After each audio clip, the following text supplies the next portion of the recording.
So I'm just poking around one of my bee yards here, and I'll show you. We've come through, and this is the second time we've fed this yard. And these guys are hot on that second pail, so they're gonna suck this second pail right clean.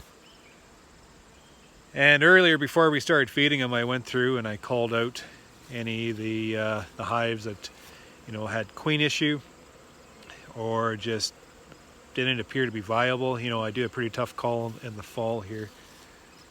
So I'm counting, and as you can see, there's quite a few blank spaces here. This is a yard of 40. And I've pulled out 10. So that's 25% summer call from this yard, which is a lot. That's kind of a lot. I'm typically running around that 10, 12, maybe 15% call,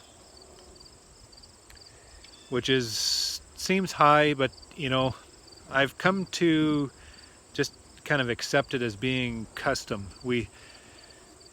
As beekeepers, we're always fighting attrition. We're fighting these hives. They always seem to be dying on us. They're never performing the way we want them to. We're beekeepers, we're quite fussy. But I've come to learn that in this business, we just kind of have to accept loss and deal with it. So the strategy that I've fallen back on, as I found it a lot more productive to focus on the losses, get them out. You got to get them out of the yard. You can't be spending time or money on hives that are failing or have failed. And I've found that it's a lot more proactive just to shake them out instead of try to salvage them. Just shake them out and then replace them with nukes that are built in the spring. In the spring is our high time. Spring is the time that we want to rear queens. That is, end of May into June up here is probably the best period of time that we can actually mate these queens. There's lots of sexually mature drones. The weather is a lot more predictable. We are producing fantastic queens, and by using those queens we can establish these nice neat little nukes.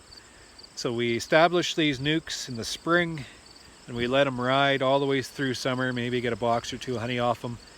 And then come fall, when we're taking this fall call, all these empty spots that you're seeing here, I'm going to drop nukes into these spots and completely relieve the attrition that had happened throughout the summer. So what's happened in these hives? I don't know. It's queen problems, drone layers, it's old queens. A hive maybe swarmed and got caught up and didn't retain the established colony. Supersedures. Every time that queen goes through a queen replacement, there's a risk. There's a risk that that queen's not going to come back and mate or properly establish that colony again.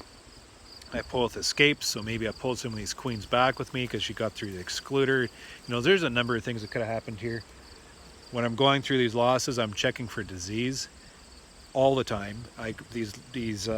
All these calls, if there's any issues, we go through them with a fine-tooth comb just to make sure there is no disease issue that actually led to the loss of that colony. Is very important. But once we establish the losses, we shake them out, we drop these nukes back in, and it just injects just that youth back into the operation that just helps sustain momentum moving forward. So this, I'm counting. There's no rhyme nor rhythm to it either. So I've had 25% loss in here. By the end of next week, hopefully I'll get the nukes dropped back into these empty spots, and I'll just have 25% of my bee yard here injected with terrific youth. And they're going to go into winter and come out, and it's just going to, it just helps revive that loss. It just helps fight that continual attrition that we're always fighting. Just one of those strategies just to help me manage time for one thing, workload, and just making sure that the colony count that I have going into the flow here is the same colony count I have going into winter.